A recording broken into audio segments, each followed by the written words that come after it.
en este momento, ¿no? Por lo menos las cifras panameñas del 2024 hablan de 200.000 migrantes que han atravesado la selva de Darién, que es ese corredor entre Colombia y Panamá, y cerca de 2 tercios de esa cifra eran venezolanos que van camino al Río Grande, a ese paso fronterizo que ya tiene bastantes conflictos con, bueno, con denuncias de trata de blancas y demás. Luego tenemos el Estado venezolano del Táchira, que el Observatorio de Investigaciones Sociales en la Frontera advirtió en un informe sobre vulnerabilidad de los migrantes que cruzan a pie debido a la presencia en la zona también de mafias que se dedican al tráfico humano, porque en ambos casos, tanto en el Darién como el Táchira, pues estamos hablando de que se generan unos climas donde es perfecto para el crimen organizado hacer ofertas dudosas, convertirte en un trabajador de ellos, etcétera. Y están las cifras del ACNUR, del Alto Comisionado de las Naciones Unidas, que hablan de 7,5 millones de venezolanos que salieron de su país en la última década huyendo de la crisis causada por las políticas, o bueno, causadas por la situación económica. Ahora, la pregunta aquí es si hay verdaderamente un riesgo de una crisis de las dimensiones que muchos están planteando. Mira, primero podemos revisar las encuestas que ya se han realizado en Venezuela, preguntándole a la población venezolana en el país sobre su intención migratoria. Por un lado, tenemos a ORC Consultores, que en mayo de este año, al preguntarle a los encuestados cuál era su intención de emigrar, aproximadamente el 16% indicaba que saldrían del país si no se diera, digamos, un cambio político en Venezuela. Esto sería aproximadamente 4,5 millones de personas. Estas son las encuestas más conservadoras, ya que por otro lado tenemos la encuesta de Meganálisis reciente, acaban de sacar un estudio, una evaluación en agosto,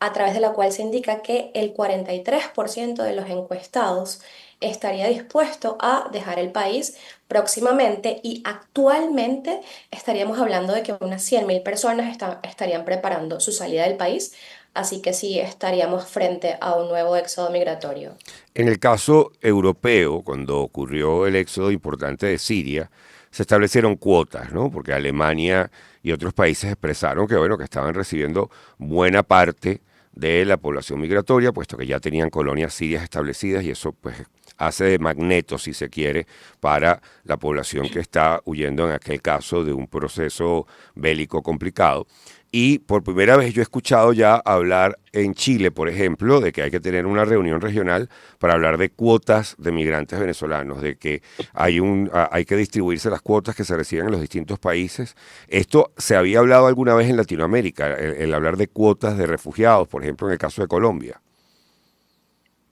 No, esta conversación se da como producto de la migración forzada venezolana. Hace unos 2 años lo indicaba, lo proponía el presidente Boric como para responder a estos retos que ha enfrentado América Latina para recibir a la población venezolana. No obstante, digamos, este llamado no tuvo ningún tipo de acogida. Hay una serie de foros multilaterales donde se reúnen los países. Tuvimos, por ejemplo, al principio lo que fue estas reuniones del Grupo de Lima, que trataron de responder a la migración venezolana, sobre todo al principio del número importante de salidas en 2017, a que se dieron una serie de lineamientos a través de los cuales la mayoría de los países participantes debían responder de forma mancomunada. Por ejemplo, no exigir pasaporte. Ya vemos que muchos países le exigen pasaporte a los migrantes venezolanos, así que no están siguiendo, digamos, estos acuerdos en estas estancias multilaterales. Y pues lamentablemente, digamos, este esfuerzo de Boric no tuvo ningún tipo de impacto. Y en efecto, incluso acá en Europa, este tema de las cuotas no ha funcionado, ya que ha habido países como Hungría o Polonia que se han negado, digamos, a recibir un número de refugiados de Medio Oriente o de Ucrania de acuerdo a las capacidades económicas que tienen. Así que este intento de Boric no tuvo eco en la región. Hay una, una movida en este momento en Europa, particularmente, por ejemplo, en estos días en el Reino Unido, sobre tener el tema migratorio en el centro de las conversaciones. Es parte de la conversación más importante que llevó a la derecha a ganar en el Europarlamento y es parte, cuando uno revisa, yo que hago un podcast de noticias todos los lunes, cuando uno revisa noticias europeas, es parte de las campañas electorales el tema del manejo. Y en Latinoamérica se dio con la alcaldesa de Colombia, se dio de Bogotá, se dio con varios candidatos presidenciales que utilizaban el tema de yo voy a parar la migración. ¿Cuán realista es la afirmación en una zona con una porosidad como la nuestra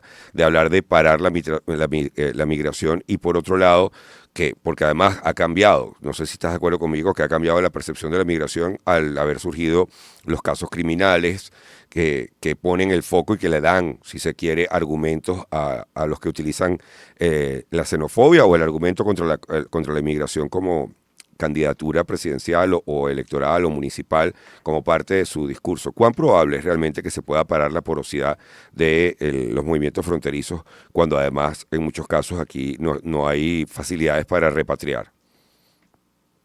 Sí, recordemos que la respuesta hacia la migración venezolana actualmente no es la misma que veíamos en la región en 2017-2018, que fue una respuesta muy solidaria. No se le exigía a las personas venezolanas pasaporte en casi ninguno de los países de la región. Se desarrollaron mecanismos de regularización,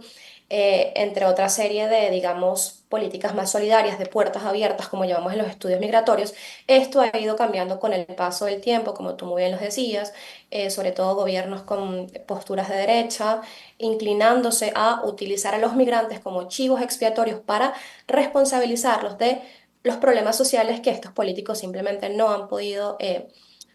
solucionar. En este sentido, pues tenemos cada vez más políticas de securitización, de cierre en países como Perú, como Chile, Panamá, toda Centroamérica, los Estados Unidos. No obstante, lo que nos muestran los datos, los resultados de los estudios empíricos, Ajá. es que no importa cuántas barreras, cuántos muros se intente poner a los migrantes, si escapan de diversas situaciones, si están buscando una vida digna, si están buscando protección, ellos van a continuar saliendo y en realidad el problema es que van a ser más vulnerables a ser utilizados por grupos que operan al margen de la ley, que se aprovechan de estas vulnerabilidades y le ofrecen a los migrantes entonces vías mucho más peligrosas, como las que vemos en la frontera entre Panamá y Colombia, a través de los pasos por el Darién y por toda la ruta a través de Centroamérica, incluso rutas marítimas. Hay una ruta por San Andrés, Colombia, que luego va en barcas en muy malas condiciones hacia Nicaragua, donde tenemos más de 100 desaparecidos venezolanos que probablemente murieron ahogados en esta zona. Y también un punto muy importante, cuando vemos cada vez que Estados Unidos le ha puesto una barrera nueva a la población venezolana, vemos una disminución inicial en el intento de pasos por la frontera sur entre México y Estados Unidos, pero a los meses vemos nuevamente aumentos, ya que las personas nuevamente consiguen las formas de pasar por estas rutas, poniendo sus vidas más al riesgo porque tienen la necesidad de buscar una vida mejor, de obtener protección internacional y pues también se fortalecen al final estos grupos que operan al margen de la ley. Y también ahí influye el hecho de que ya habiendo una migración venezolana establecida, tienen a dónde llegar. Es menos incierto lo que va a pasar contigo una vez que cruzas, si tienes un familiar, un primo, quien sea un hermano que te está esperando y que, bueno, que de alguna manera va, no a mantenerte, pero por lo menos a darte las guías de cómo entrar dentro del sistema. Sí, recordemos que en las migraciones funciona muchas veces el tema de las redes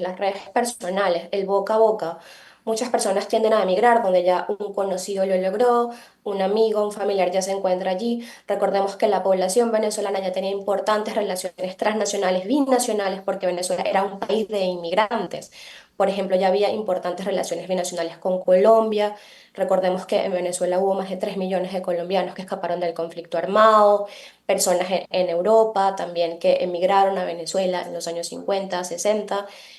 personas que escaparon de las dictaduras del Cono Sur. Estas redes ya existían que facilitaron también esta migración y como ha ido aumentando migración hacia los Estados Unidos, ya que muchos países de Sudamérica han fracasado en proveer a la migración venezolana con políticas de integración socioeconómica y ha aumentado la discriminación en estos países, las personas cada vez buscan más hacia países del norte global, como Estados Unidos y Europa, donde se van asentando cada vez más estos familiares o amigos que entonces proporcionan una facilidad mayor a la hora de tener un contacto en ese país al que puedo llegar al menos mientras que me establezco, consigo un trabajo y me adapto a navegar los sistemas de estos nuevos países de acogida. Bueno, entonces tomando en cuenta todo lo que hemos conversado, inclusive por las medidas más conservadoras, se viene un flujo migratorio importante. Sí, ya lo estamos observando según los últimos reportes de la plataforma R4B. En la frontera brasileña, ya recordemos que durante pues el proceso electoral baja el flujo, pues aumenta el flujo, ya que mucha gente volvió a Venezuela para votar, ya que como es sabido, básicamente fue muy... A la diáspora venezolana básicamente no se le permitió votar, entonces mucha gente volvió a Venezuela para votar y ya vemos que empiezan a aumentar los flujos, empiezan a superar los flujos de salida preelectorales y ya nos indican las cifras que el 44% de estas personas están saliendo para quedarse en Brasil y un 33% de ellos lo están haciendo por la situación de protestas en la Venezuela postelectoral. Lo mismo ya estamos viendo en Colombia. Hoy el alcalde de Maicao alertó sobre el posible colapso del sistema de salud frente al alto flujo de migrantes que ya empezamos a observar llegando a Colombia. Ya la sociedad civil, tanto en la frontera como en Bogotá, está recibiendo a personas que están buscando protección internacional. Bueno, muchísimas gracias a María Gabriela Trompetero, investigadora y docente en migraciones de la Universidad Bielefeld desde Alemania. Un placer tenerte con nosotros y probablemente dentro de unos meses haremos otro contacto. Vamos entonces con una para poner bien duro, coletear, etcétera, que es Querida, de Juan Gabriel, pero esta vez con Juanes.